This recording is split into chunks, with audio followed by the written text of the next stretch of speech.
Good morning, students. Here we are, our next video, the role of the state government. Hope you all are fit and healthy at your homes. Hope you understand the last video also, जिसमें हमने पढ़ा था that what is state government.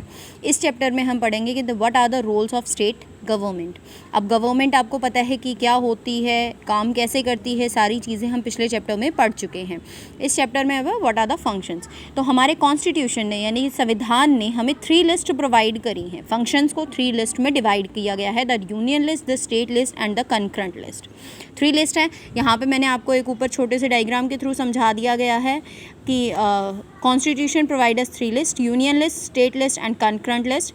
Union के under आते हैं 99 subjects, state के पास आते हैं 61 सब्जेक्ट्स एंड कंकरेंट के पास आते हैं 52 सब्जेक्ट्स. अब ये सब्जेक्ट्स क्या हैं ये देखिएगा.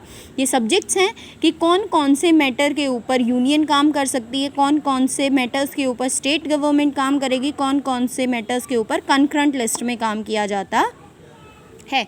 तो these are the 3 list. First we have to discuss about the union list. It has 99 subjects. यहाँ पे जो काम आते हैं जिनके बारे में यूनियन यानी कि जो आपकी सेंटर होती है वो काम करती है, they are defence, foreign affairs, finance, armed forces, citizenship, census, shipping, navigation, railway, airways, port, telegraph, currency, banking, atomic energy etcetera. ठीक है.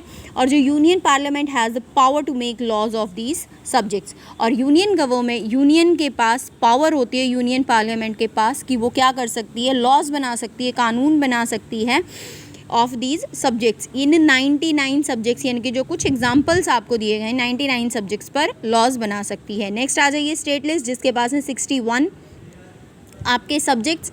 The subject on which the state government also can make laws. State government भी यहाँ भाई जो उनके पास आए वो उनके ऊपर अपने कानून बना सकती हैं. अब कैसे हैं इनके पास, देखिएगा कौन कौन से सब्जेक्ट्स हैं. Law and order, police, public health, sanitation, education, land reforms, irrigation, water supply, state transport, agriculture, trade, commerce etcetera. They are the 61 subjects which the state government has the power to make laws.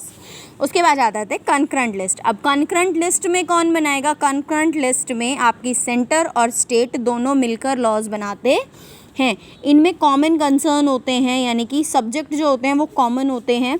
But if the law made by state government, लेकिन अगर state government कोई law बना देती है किसी subject के ऊपर of the concurrent list, यानी कि कंकरेंट लिस्ट के किसी सब्जेक्ट के ऊपर अगर स्टेट गवर्नमेंट कोई लॉ बना देती है और अगर आपकी सेंटर गवर्नमेंट को वो सही नहीं लगता है तो सेंटर गवर्नमेंट के द्वारा बनाया गया जो लॉ है वो पास किया जाएगा. यानी कि स्टेट गवर्नमेंट के द्वारा बनाया गया लॉ वहाँ पर रद्द कर दिया जाएगा.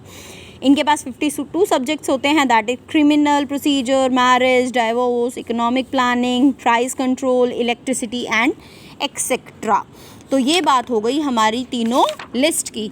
अब इस चैप्टर में जो हम आगे डिस्कस करेंगे functioning of the state government. State government के जो फंक्शंस हैं उनके बारे में हम डिस्कस करेंगे, जिसमें सबसे पहले आता है आपका पब्लिक हेल्थ.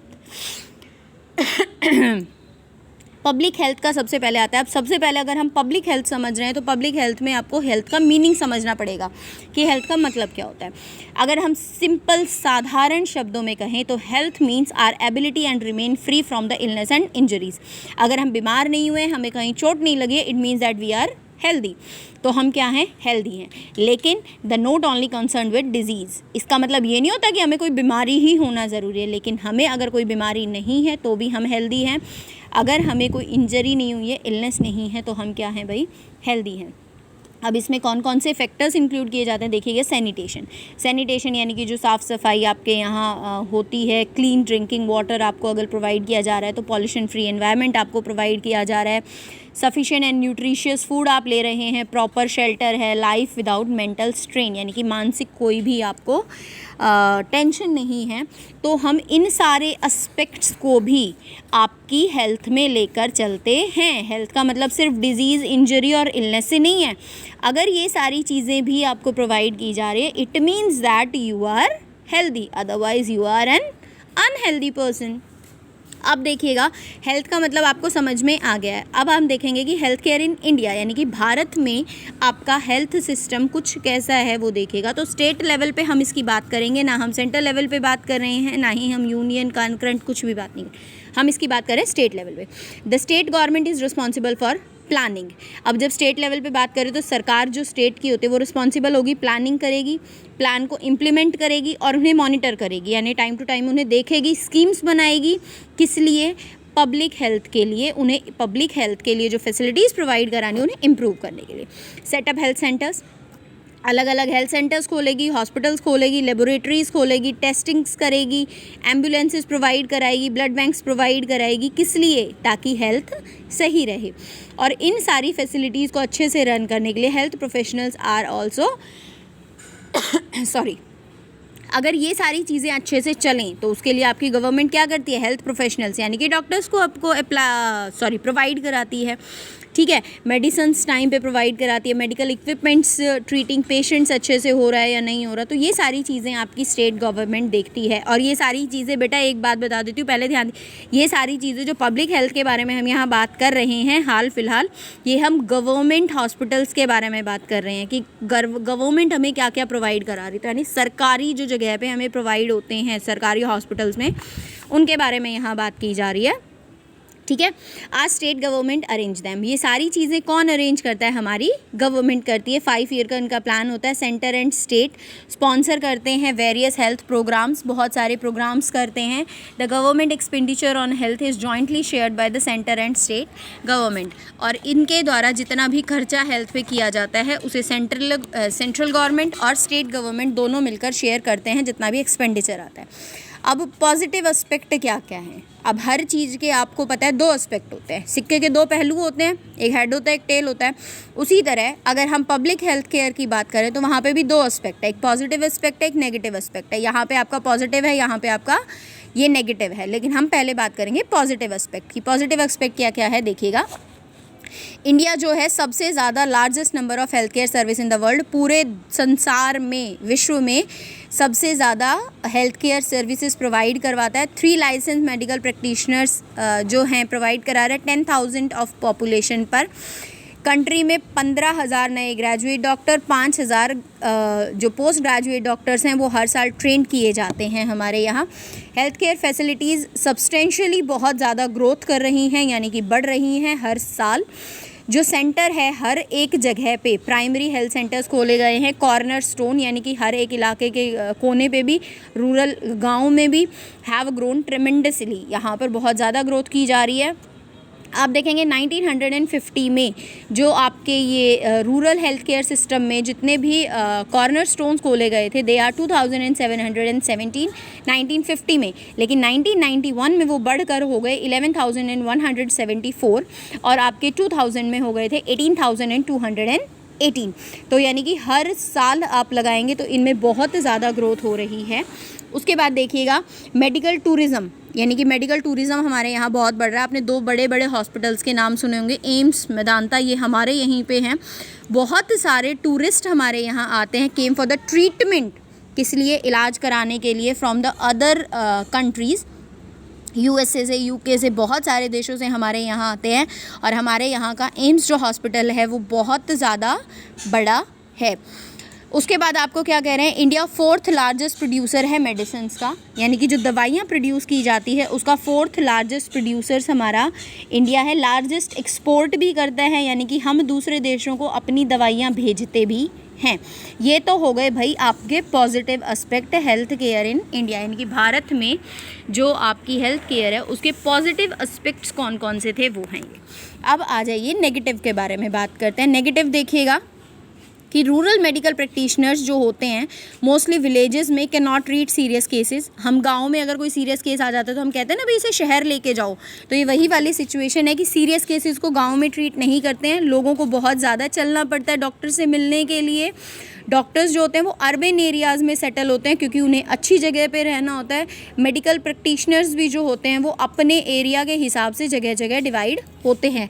तो यानी कि गांव वाले लोगों को मोस्टली बाहर जाना पड़ता है अगर कोई सीरियस केस हो जाता है। नेक्स्ट 2006 में 16 इन्फेंट डाइड पर 1000 ऑफ लिविंग बर्थ, यानी कि 1000 बच्चों पे 16 इन्फेंट हर 2006 में मरे थे। और ये ट्यूबरक्लोसिस की से भी डेथ हुई है। इंडिपेंडेंस से लेकर अभी तक हम लगाएं तो हर साल लगभग 5 लाख लोगों की यहाँ डेथ हो जाती है। 20 lakh cases of malaria, 20 lakh cases malaria के हैं जो हर साल आते हैं।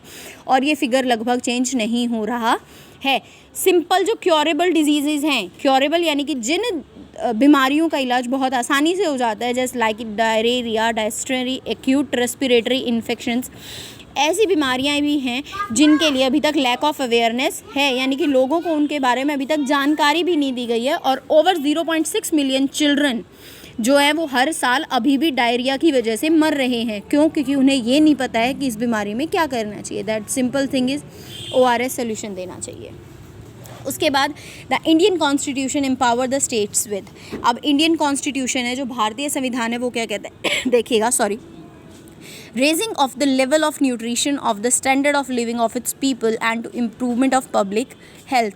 यानी कि ये तो हर साल क्या कर रहे हैं, raising of the level of nutrition, यानी कि न्यूट्रिशन को बहुत ज़्यादा बढ़ा रहे हैं, लोगों के स्टैंडर्ड, लिविंग स्टैंडर्ड को बढ़ा रहे हैं to improve the public health, ताकि लोगों को अच्छी हेल्थ मिल सके। येट इसके बावजूद half of the Indian do not gate adequate food, जबकि आधे से ज़्यादा भारतीयों को फिर भी ढंग का खाना नहीं मिलता है खाने के लिए।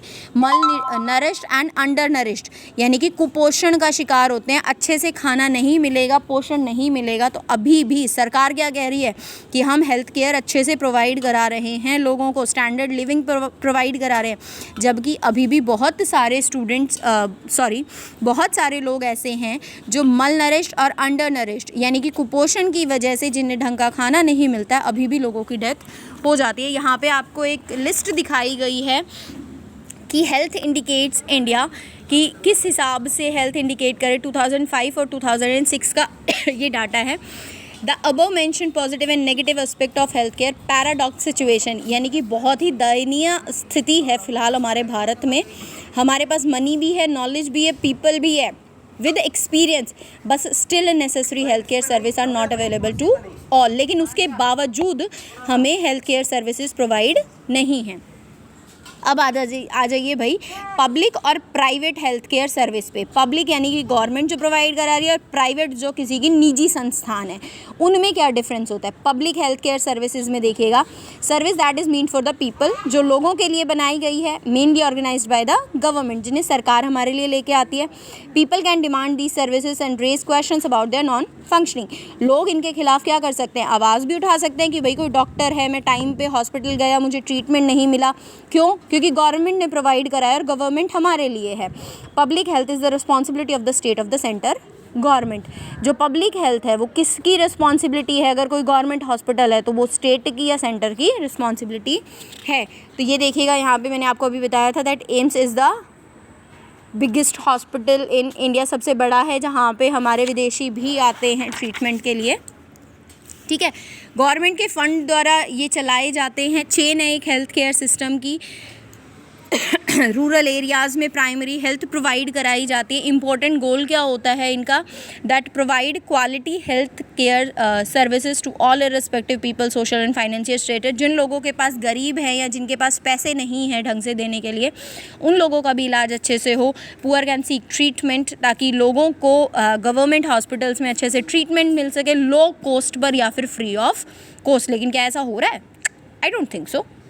Sponsoring major health care programmes, government expenditure jointly share. जो गवर्नमेंट होती है वो एक्सपेंडिचर को भाई जॉइंटली शेयर करती है, सेंटर और स्टेट गवर्नमेंट। गोल्स और स्ट्रेटजीज़ बनाई जाती है सेंटर और स्टेट गवर्नमेंट के कंसल्टेशन से, यानी कि दोनों मिलकर बैठकर बात कर जब कोई आपकी स्ट्रेटजी बनाते हैं। Some of the improvement functions of public health care besides low cost और free treatment of the poor are preventing the spread of communicable diseases such as TB, jaundice, cholera, diarrhoea, chicken pox and others. क्या कह रहे हैं कि कई बार जब हम ये फ्री में गवर्नमेंट हॉस्पिटल में जाते हैं तो वहाँ से हम इलाज की जगह कई बार बीमारियाँ भी ले आते हैं, ऐसी कम्युनिकेबल डिजीज़, यानी कि जो एक दूसरे को छूने से हो जाती है, एक दूसरे से बात करने से हो जाती हैं। तो उन डिजीज़ को भी हम गवर्नमेंट हॉस्पिटल से ले आ जाए। Communicable disease are do disease spread from one person to another, जो एक आदमी से दूसरे इंसान में जाती है। Ways as which water, food, air etcetera in the absence of control measures, क्योंकि गवर्नमेंट हॉस्पिटल में कोई भी इन चीज़ों की तरफ ध्यान नहीं देता है। इसलिए जब हम वहाँ ट्रीटमेंट के लिए जाते हैं कि हमारा फ्री ट्रीटमेंट हो जाएगा या कम पैसों में हो जाएगा, वहाँ से हम ऐसी बहुत सारी बीमारियाँ लेकर आ जाते हैं। डिजीज़ टर्न इनटू एपिडेमिक, और कई बार ये जो बीमारी होती है ये एपिडेमिक यानी महामारी में तब्दील हो जाती है। The control of malaria, dengue, chikungunya require provision of sanitation health service such as ensuring of mosquitoes do not breed, account of garbage on the street, water, cholera, coolers etcetera. और इनके लिए जो क्या कहा गया है, जो सिंपल सैनिटेशन फैसिलिटीज़ होती हैं भाई, कूड़े को इकट्ठा ना होने दिया जाए स्ट्रीट्स में, वाटर कूलर्स में पानी को इकट्ठा ना होने जाए, मॉस्किटो जिससे पैदा होते हैं, तो इन सारी चीज़ों के इलाज के लिए ये प्रोविजंस बहुत ज़्यादा ज़रूरी होते हैं। ये बात हुई हमारे गवर्नमेंट हॉस्पिटल्स की, पब्लिक हेल्थ केयर सर्विस की। अब आ जाइए भाई प्राइवेट हेल्थ केयर सर्विसेज पे। प्राइवेट यानी कि जो निजी संस्थान है, जिन प्राइवेट हॉस्पिटल्स में हम जाते हैं उनके बारे में बात करी जा रही है।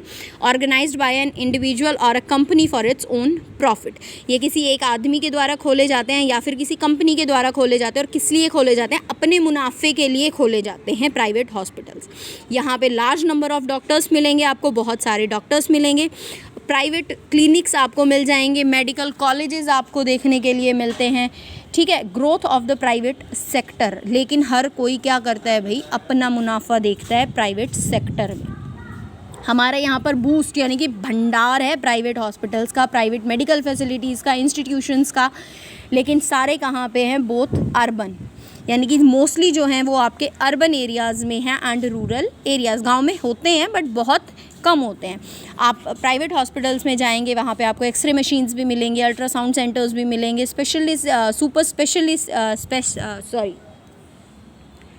स्पेशलिटी हॉस्पिटल्स मिलेंगे। तो ये सारी चीज़ें क्या हैं? क्यों? क्योंकि वहाँ पे आपको क्या खर्च करना है? पैसे खर्च करने हैं। इन एडिशन, और इसके साथ साथ डिस्पेंसिंग, केमिस्ट, फार्मास्यूटिकल इंडस्ट्रीज़, ये सारी फैसिलिटीज़ भी हमें प्राइवेट सेक्टर में प्रोवाइड कराई जाती है। But cost and quality of service, हमें कॉस्ट देनी है और सर्विस की क्वालिटी देखनी है। अब गवर्नमेंट हॉस्पिटल में हमें कॉस्ट नहीं देनी होती तो सर्विस की क्वालिटी आप देख सकते हैं, और यहाँ पे हमें कॉस्ट देनी होती है तो सर्विस की क्वालिटी आप देख सकते हैं। अब inadequate health care available to all, यहाँ पे क्या बता रहे हैं? Government and privately owned health care services can seen all around us. अब ये गवर्नमेंट हॉस्पिटल्स और प्राइवेट हॉस्पिटल्स आप अपने चारों तरफ देख सकते हैं। The private services are increasing and most of them are concentrated in the urban areas. Private service यानी कि प्राइवेट जितनी भी फैसिलिटीज़ होती हैं वो इंक्रीज़ हो रही हैं और सारी कंसनट्रेटेड यानी कि कहाँ पे इकट्ठी हैं? आपके अर्बन एरियाज़ में इकट्ठी हैं, ठीक है। Private sectors is not a bed developed situation, however is not so. The cost of private healthcare are too much. यहाँ पे जो हेल्थ केयर प्राइवेट हॉस्पिटल्स में जो कॉस्ट ली जाती है वो बहुत ज़्यादा होती है। मेडिसिन्स आर एक्सपेंसिव, दवाइयाँ बहुत महंगी होती हैं। Many people find it difficult to afford, बहुत सारे लोग तो इन्हें अफोर्ड भी नहीं कर सकते हैं इन प्राइवेट सर्विसेज को। तो उसके लिए बेचारे क्या करते हैं? जो गरीब होते हैं, इलाज तो कराना है, दे बोरो मनी, वो क्या करते हैं? पैसे उधार लेते हैं and fall in the sort of debate trap. Debate यानी कि कर्ज के एक चक्र में वो फंस जाते हैं। We may recall the agriculture scenario in the case of health also. इस चीज़ को आप एग्रीकल्चर सिनेरियो से लेकर चल सकते हैं कि कई बार खेती बाड़ी में किस तरीके से जो लोग होते हैं जो खेती करते हैं वो किस तरीके से कर्जदारों के चक्र में फंस जाते हैं, ठीक है। The doctor prescribe unnecessary medicine. कई बार प्राइवेट हॉस्पिटल्स में क्या होता है कि जो डॉक्टर्स होते हैं वो पैसे बनाने के लिए या अपनी दवाइयों को बेचने के लिए प्रिस्क्राइब यानी कि हमें उन दवाइयों के नाम लिख के दे देते हैं जो हमारी बीमारी से रिलेटेड नहीं होती हैं। The doctors prescribe unnecessary medicine यानी कि बेफिजूल में हमें दवाइयाँ बांधते जाते हैं कि ले जाओ और खाते रहो, जबकि वो हमारी बीमारी से रिलेटेड नहीं है। In which they have some kind of interest. अब वो दवाइयाँ हमें क्यों बांध के दी जाती हैं? कभी ये सोचा है? वो इसलिए दी जाती है क्योंकि उन दवाइयों से उन डॉक्टर्स को बहुत ज़्यादा प्रॉफिट होता है। Nearly 20% of the population can not afford medicine. Private hospitals में जो मेडिसिन प्रोवाइड कराई जाते हैं लगभग 20% हमारी जनसंख्या उन्हें अफोर्ड नहीं कर सकती है, यानी कि उन्हें ले नहीं सकती क्योंकि बहुत ज़्यादा महंगी होती हैं। और इसी बीमारी की वजह से they are after. Citizens have the right to adequate means of livelihood for those who are poor. Every illness in the family is a cause of great concern. इसीलिए गरीब घरों में जब लोग बीमार हो जाते हैं तो उनके लिए सबसे बड़ा कंसर्न होता है। Poverty causes mental stress and undernourishment. गरीबी की वजह से लोगों के पास मेंटल स्ट्रेस आ जाता है, यानी कि दिमाग में तनाव पैदा हो जाते हैं, अंडर नरिशमेंट यानी खाने के लिए अच्छा भोजन नहीं मिलता, तो वैसे कुपोषण का शिकार हो जाते हैं। सोशल क्लास जो है वो हमारी means of livelihood, dirty surrounding, lack of safe drinking water are more prone to disease. जहाँ रहते हैं वो जगह अच्छी नहीं है, सराउंडिंग यानी कि आसपास के एरिया गंदे हैं, सेफ ड्रिंकिंग वाटर प्रोवाइड नहीं होता, जिनकी वजह से क्या होती है, बीमारियाँ फैलती हैं। The expenses on private treatment make their situation even more verse.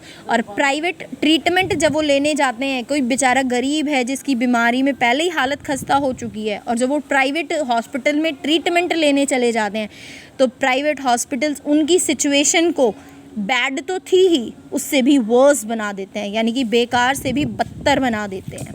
ठीक है, तो ये बात हो गई हमारी प्राइवेट हॉस्पिटल्स की। मेजर्स ऑफ फॉर इम्प्रूवमेंट, अब इनको इम्प्रूव करने के लिए हम क्या कर सकते हैं, देखिएगा, हमें प्राइमरी हेल्थ केयर यानी कि गवर्नमेंट हॉस्पिटल्स पर और ज़्यादा फोकस करना चाहिए, प्राइमरी हेल्थ सेंटर्स खोलने चाहिए, डिस्पेंसरीज खोलनी चाहिए, गवर्नमेंट हॉस्पिटल्स और ज़्यादा और बेटर फैसिलिटीज़ के साथ प्रोवाइड कराने चाहिए। जो प्राइवेट सिस्टम हैं should focus on tertiary care. जो प्राइवेट हॉस्पिटल्स हैं उन्हें टर्शरी केयर यानी कि लोगों की तरफ देखकर थोड़ा सा ध्यान देकर हॉस्पिटल्स को रन करना चाहिए।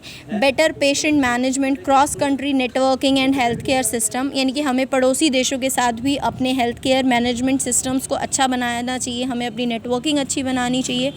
Insurance coverage areas, there should be improvement of health care, sanitation, quality service keeping in the view. हमें अपने आस पड़ोस को अच्छा रखना चाहिए, गंदगी नहीं फैलानी चाहिए, और ये सारी चीज़ें हम जब अप्लाई करेंगे तो ऑब्वियस बीमारियां कम होंगी, और अगर बीमारियां कम होंगी तो आपको प्राइवेट हॉस्पिटल्स में नहीं जाना पड़ेगा। So that is it for your chapter. Hope you understand the chapter. If you have any other query, then please ask it to me with the help of message. Goodbye. Stay safe. Stay at home.